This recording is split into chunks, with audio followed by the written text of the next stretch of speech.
Hello, YouTubers, and welcome to Level-Headed News. This is your host, Brenda. This episode, I have 9 articles, and all the URLs are in the description of the video for your convenience. This is all about all this Obamagate and Wikileaks and wiretapping and all this drama that's going on in Washington. My goodness. This first article is off Daily Caller. Try that again. And it says... WikiLeaks claims 99% of its CIA documents not yet released. Less than 1% of WikiLeaks CIA files were released in yesterday's document dump, the anti-secrecy organization claimed on Wednesday. WikiLeaks has already indicated that its cache of stolen CIA files, 7, will be dripped out over a series of releases. This group's used similar methods in publishing emails stolen from the Democratic National Committee and Hillary Clinton's campaign manager, John Podesta.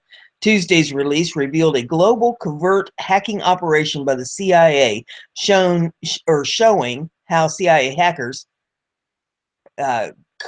convert smartphones, Samsung TVs, and other electronics into covert microphones used for spying. WikiLeaks says it obtained the CIA files after the agency lost control of the documents after they began circulating among a 5,000-person network of former U.S. government hackers and contractors, one of whom WikiLeaks claims is the one who leaked the documents. Preliminary reports indicate that the document dump could have more than significant impact than the Edward Snowden leaks in 2013, which revealed the extent of the NSA's surveillance program. All I have is off of Liberty Writers. It says, here it is. List of people Obama illegally wiretapped is revealed. Trump is going after Obama for illegally wiretapping Trump Tower while he was campaigning. But this is not the first time Obama has made such a sleazy move. WikiLeaks revealed a list of almost a dozen people of Obama's lawless wiretapping. And here it is for your enjoyment. The U.S. National Security Agency bugged a private climate change strategy meeting between the UN Secretary General Ban Ki-moon and General Chancellor Angela Merkel in Berlin. Obama bugged Chief of Staff of UN High Commissioner for Refugees, called the UNHCR, for long-term interception targeting his Swiss phone. Obama singled out the director of the Rules Division of the World Trade Organization, WTO, I guess that's Johann, Johann, Johann Human, and targeted his Swiss phone for long-term interception. Obama stole sensitive Italian diplomatic cables detailing how Israel's Prime Minister Benjamin Netanyahu implored Italy's Prime Minister Silvio Berlusconi to help patch his relationship with U.S. President Barack Obama, who was refusing to talk to Netanyahu. Obama intercepted top EU and Japanese trade ministers discussing their secret strategy and red lines to stop the U.S. extorting them at the WTO Doha rounds. The talks subsequently collapsed. Obama explicitly targeted 5 other EU economic officials for long-term interception, including their French, Austrian, and Belgium phone numbers. Obama explicitly targeted the phones of Italy's ambassador to NATO and other top Italian officials for long-term interception. Obama intercepted details of a critical private meeting between the French President Nicolas Sarkozy, Merkel, and Berlusconi, where the latter was told the Italian banking system was ready to pop like a cork. In 2013, a reporter Fox News' James Rosen and his family were part of an investigation into government officials anonymously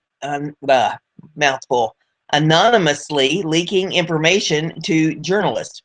Rosen was not charged, but his movements and actions were tracked.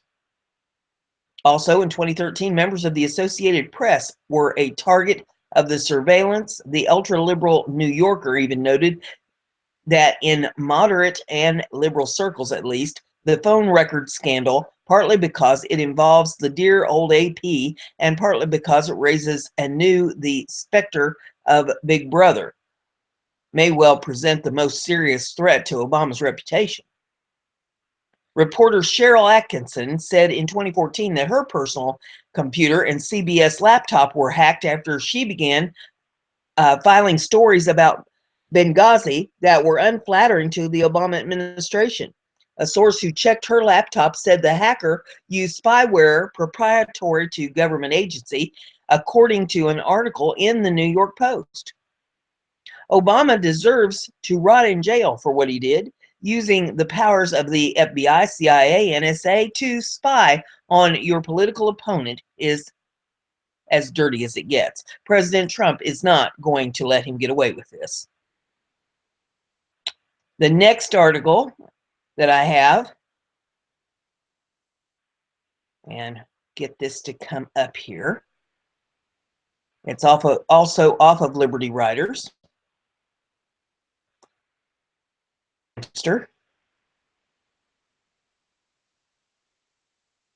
It says, payback is a bitch. Look what Trump just did to beat Obama at his own dirty game. Trump discovered this week that former President Obama wiretapped the Trump Tower while Trump was campaigning. Obama secretly had Trump under investigation, so now President Trump is returning the favor. Trump officially requested that the House Intelligence Committee make Obama the subject of investigation, and the committee agreed. The House Intelligence Chairman, Devin Nunes, Republican of California, will investigate Obama's illegal wiretapping along with their investigation into any Russian interference in the U.S. presidential election. According to the New York Post, Nunes believed there was merit to look into Obama's actions. One of the focus points of the House Intelligence Committee's investigation is the U.S. government's response to actions taken by Russian intelligence agents during the presidential campaign. As such, the committee will make inquiries into whether the government was conducting surveillance activities on any political party's campaign officials or surrogates to investigate this issue if the evidence warrants it. If any part of the allegations are correct, someone in the Obama administration will likely face criminal charges. What Obama did was illegal. The law forbids lying to any judicial officer to obtain any means of surveillance. What the law also forbids under criminal penalty is misuse of the FISA. FISA can only be used for foreign intelligence information. The only foreign intelligence information allowed as a basis for surveillance is information necessary to protect the United States against actual or potential grave hostile attack, warlike sabotage, or international terror. Also, FISA can only be used to eavesdrop on conversations where the parties to the conversation are a foreign power or an agent of a foreign power. An agent of a foreign power cannot be a United States person unless they are knowingly involved in criminal espionage. It cannot be used to spy on a political opponent. Obama deserves to rot in jail for what he did. Using the powers of the FBI, CIA, NSA to spy on your political opponent is as dirty as it gets. So there is that. The next one we have here is off of the postmail.com, and it says, former Secret Service agent says Obama's operatives in panic mode. On his Monday radio show, the renegade Republican, former Secret Service Presidential Protective Division agent Dan Bongino discussed the mainstream media's initial claims that Trump associates were under investigation for connection to the Russian government, followed by former director of national intelligence James Clapper. My eyes aren't working tonight. James Clapper's denial on Sunday that any wiretapping of Trump Tower was ordered to his knowledge. Bongingo is a former New York City police officer who, after being accepted into the U.S. Secret Service in 1999, provided protection to President George W. Bush and Barack Hussein Obama, particularly on overseas trips. On Sunday, Bongingo announced on Twitter that he would begin releasing information he acquired on the Obama regime during the coming week.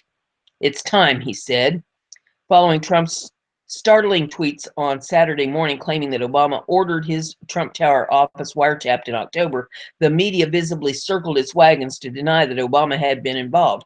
However, former U.S. Attorney General Michael Muskie and others have stated respectively that the wiretapping likely or definitely occurred, and that given the Foreign Intelligence Services Act, called the FISA of 1978, which authorizes the Attorney General to approve a wiretapping application through the FISA court, Obama would have known about it.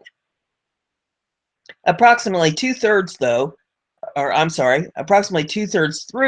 30-minute broadcast posted at Conservative Review, Bogdanow turned from his exhortation of the mainstream press to his observations of the Obama regime while he traveled on the same aircraft and worked in close proximity during the course of his Secret Service duties.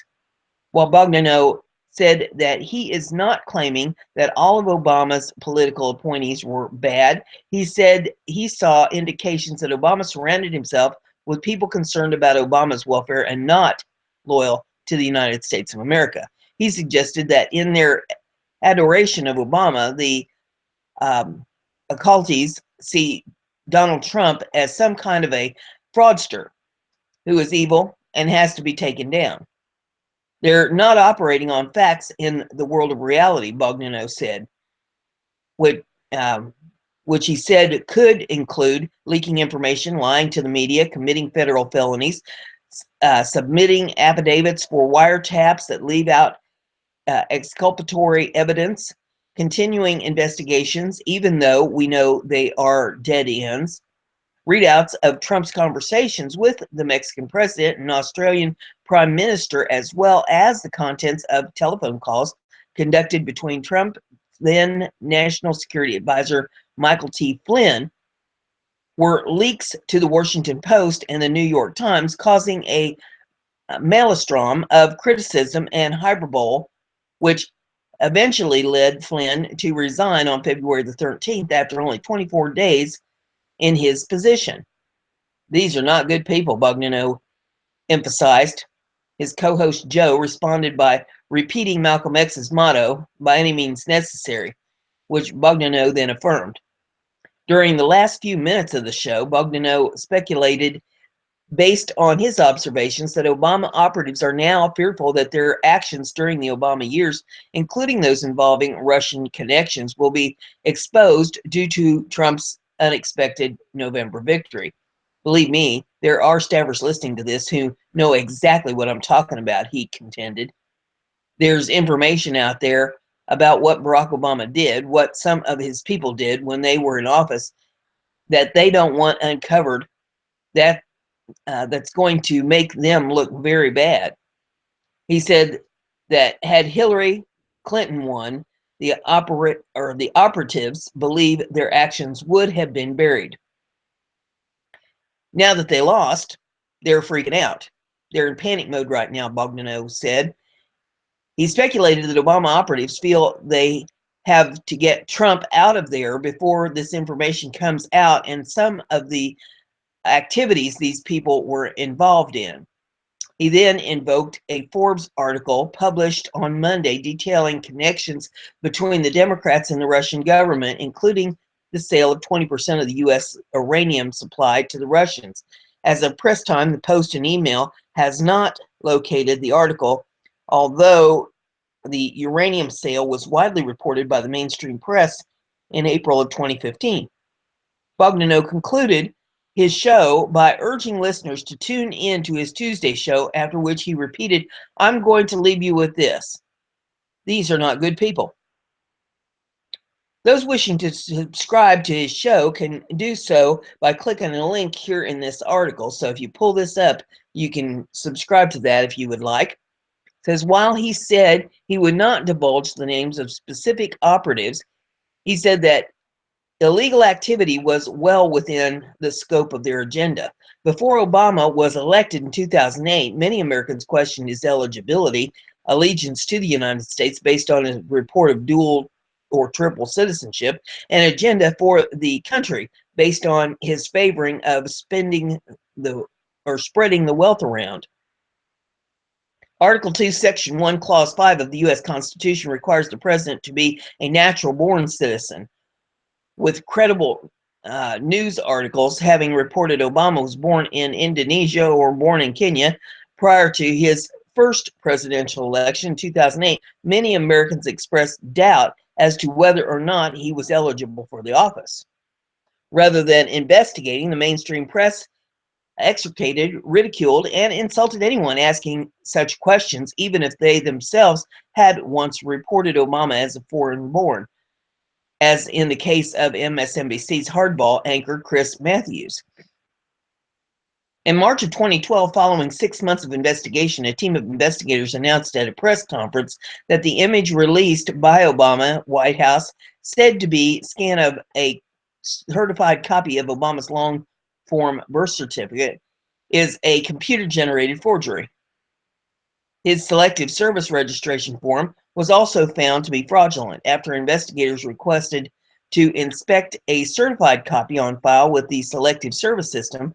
Then Director Lawrence Romo refused them access and suggested that due to new archiving protocols, it had been destroyed.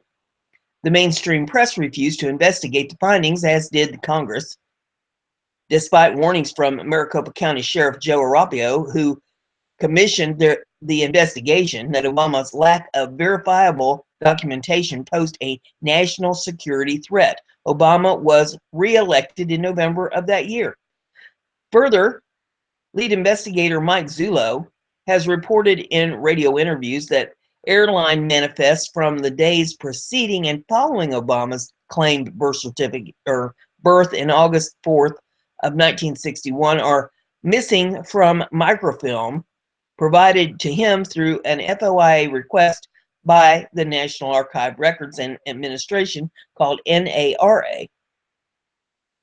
In interviews with the Post and Email, Zullo has stated that Obama's residency in the White House was based on foundation lie of his fraudulent birth certificate. A totality of evidence Zullo and Arpaio acquired during the more than 5-year-long investigation was reportedly turned over to federal-level authorities at the end of December when Arpaio left office. Although investigators stated early on that the identity or identities of those who created the forged birth certificates were known, that information has not yet been released. Before Trump's Saturday morning Twitter claims, many alternative media outlets had already observed that national security leaks emanating from the intelligence community could not have occurred by accident, but rather with the intent to hobble the nascent Trump administration. Speculation of the existence of a shadow government seeking to destroy Trump's presidency has now reached some in mainstream media, fueled in part by an article in the UK Daily Mail published last week stating that Obama confidant and former senior advisor Valerie Jarrett has moved into the Obama's post-presidential Washington, D.C. mansion with the purpose of undermining and derailing the Trump administration. The next article that I have for you, it's off of Domestic Surveillance Directorate, the NSA. And this is about the Utah data center. I'm sure many of you do not know that this exists. I know I didn't know that it existed, but there is a data center in Utah with the code name of Bumblehive. It's the first intelligence community comprehensive national cybersecurity initiative called the ICCNCI. It's a data center designed to support the intelligence community's efforts to monitor, strengthen, and protect the nation. Our Utah Massive Data Repository is designed to cope with a vast increase in digital data that have accompanied the rise of global network. NSA is the executive agent for the Office of the Director of National Intelligence, called the ODNI, and is the lead agency at the center. The $1.5 billion, 1 million square foot Bluffdale Camp Williams lead silver facility houses a 100,000 square foot mission critical Tier 3 data center. The remaining 900,000 square foot is used for technical support and administrative space. Our massive 20 building complex also includes water treatment facilities, chiller plants, electric substation, fire pump house, warehouse, vehicle inspection facility, visitor control center, and 60 diesel-fueled emergency standby generators and fuel facility for a 3-day, 100% power backup capacity. In recent months, numerous top-secret documents have been leaked to the media relating to surveillance activities carried out by the intelligence community in an effort to increase transparency. A new website called the IC Off the Record, and there's a link to it here if you want to click on it, was created to provide the American people immediate, ongoing, and direct access to these authorized leaks. In February of 2012, Utah Governor Gary R. Herbert revealed that the Utah Data Center would be the first facility in the world expected to gather and house a yottabyte. Since then, conflicting media reports have also estimated our storage capacity in terms of zettabytes and exabytes. While the actual capacity is classified for national security reasons, we can say this: the Utah Data Center was built with future expansion in mind, and the ultimate capacity will definitely be a lot of bytes. The steady rise in available computer power and the development of novel computer platforms will enable us to easily turn the huge volume of incoming data into an asset to be exploited for the good of the nation. The Utah Data Center is powered by the massively parallel Cray XC30 supercomputer, which is capable of scaling high-performance computers, HPC workloads of more than 100 petaflops, or 100,000 trillion calculations each second. Codenamed Cascade, this behemoth was developed in conjunction with the Defense Advanced Research Project Agency, called DARPA, to meet the demanding needs of the intelligence community. The Advanced Encryption Standard, called the AES algorithm, is used worldwide to encrypt electronic data on hard drives, email systems, and web browsers. Computer experts have estimated it would take longer than the age of the universe to break the code using a trial and error brute force attack with today's computing technology. In 2004, the NSA launched a plan to use the Multi-Program Research Facility in Oak Ridge, Tennessee, to build a classified supercomputer designed specifically for cryptanalysis targeting the AES algorithm. Our classified NSA Oak Ridge facility made a stunning breakthrough that is leading us on a path toward building the first exaflop machine, 1 quintillion instructions per second, by 2018. Since the capacity to break the AES 256 encryption key within an actionable time period may still be on may still be decades away. Our Utah facility is sized to store all encrypted and thereby suspicious data for safekeeping. And there's pictures of it in this article if you want to pull it up and take a look at them. And it says if you want to work at the Utah data center in domestic surveillance, you can check out the Utah Data Center jobs page. There's a link to it in this for exciting employment opportunities. It takes a large dedicated team to keep a data center up and running. Here are just some of the positions staffed by contractors at the UDC. They got a mechanical engineer. I mean, it gives, I'm not going to read all the descriptions on these. If you were interested, you can pull it up. But it says mechanical engineer, network engineer, high voltage electrician, mechanical technician, control engineer, electrical systems operator, facilities control center watch officer, fuel distribution officer, quality specialist, system analyst, master plumber, and instrumental and electrical technician. It says, what's being said about the Utah Data Center on Twitter? We are Americans first, last, and always. We treasure the United States Constitution and understand that a spirited debate is often necessary precursor to acceptance. And there's a list of tweets to look at if you want to see those.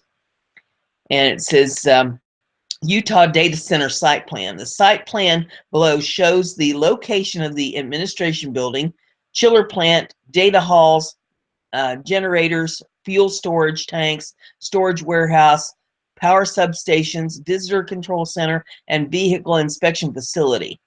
And you can click on a link to take you to the full-size Utah Data Center site map. It says they've got a list of photos here with the construction photos when this was being built in 2012 and 2013, if you want to see those. And it says, as part of our genuine concern for privacy protection, we recently gave permission for several privacy groups to fly their little blimp over our massive data center. We would like to thank these airborne privacy pioneers for their stunning photos below and of our impressive facility. By allowing harmless publicity stunts like these, we can have our data and store it too. And if you want to see these, you can pull this article up and take a look at those. But I thought that was fascinating. I didn't even know that existed. The next one here is off of AP News, and it says, what the CIA thinks of your antivirus program. Peppering the 8,000 pages of purported Central Intelligence Agency hacking data released Tuesday by Wikileaks are reviews of some of the world's most popular antivirus products. The hackers are quoted taking taking pot shots at antivirus firms, suggesting the American intelligence agencies are keenly aware of flaws in the products meant to be keeping us all safe online. The data published by Wikileaks isn't systematic enough to draw a firm conclusion about the reliability of one product or another, and their uncertain data means the CIA's critiques provide more of a snapshot than an overview. Still, the post shows America's top cyber spies aren't always flattering about commonly used security software. Komodo, the CIA appears to give mixed praises for antivirus solution by Komodo, the self-described global leader in cybersecurity solutions. One post by an apparent CIA hacker published by WikiLeaks said Komodo is a colossal pain in the posterior. It literally catches everything until you tell it not to. Just don't upgrade to Komodo 6. That version doesn't catch nearly as much stuff. The hacker appears to say, describing a particularly glaring vulnerability as a gaping hole of doom. Milai Abduliol, or I'm not sure that's the correct pronunciation of it, but hey, I did my best. Komodo's chief executive emphasized the first part of the post, saying that being called a pain by the CIA was a badge of honor we will wear proudly. A statement he had said that the vulnerability described by the CIA was obsolete. Komodo 6 was released in 2013. Komodo 10 was released in January. Kaspersky Lab, or Kaspersky Lab, sorry. This is one of the world's leading providers of security protection, but it may not keep you safe from the CIA. A flaw in the code enables us to bypass Kaspersky's protections, according to another post. Founder Eugene Kaspersky dismissed the comment, saying in a Twitter message that the flaw identified in the CIA leak was fixed years ago. A statement from the company said a second flaw, apparently identified by the agency, was fixed in December of 2015. Avira, CIA hacker, appears to say that German-engineered antivirus product is typically easy to evade. The firm said in a statement that it had fixed what was described as a minor vulnerability within a few hours of the Wikileaks release. It added that it had no evidence of that any of its users had been affected by the bug. AVG. The CIA apparently had a trick to defeat AVG that was totally sweet. Andrei Vilek, the chief technology officer for AVG's owners, Netherlands-based Avast, said that the CIA appeared to be discussing a theoretical bypass of AVG's scanning engine, which would have required additional work to successfully deploy as a malicious software. We would not consider it critical, he said of the issue. Speaking by email, he added that it seemed that the post was written some time ago. This is, in fact, not an issue today, given the current operation of the AVG product, he said. And let me try something here. This print is so fine, and my eyes are not getting any younger.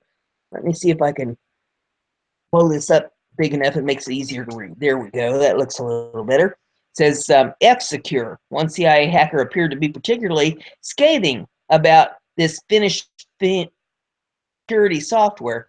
It's a lower tier product that causes us minimal difficulty, one apparent hacker said. F-Secure noted that the company was described elsewhere, along with Avira, as an annoying troublemaker.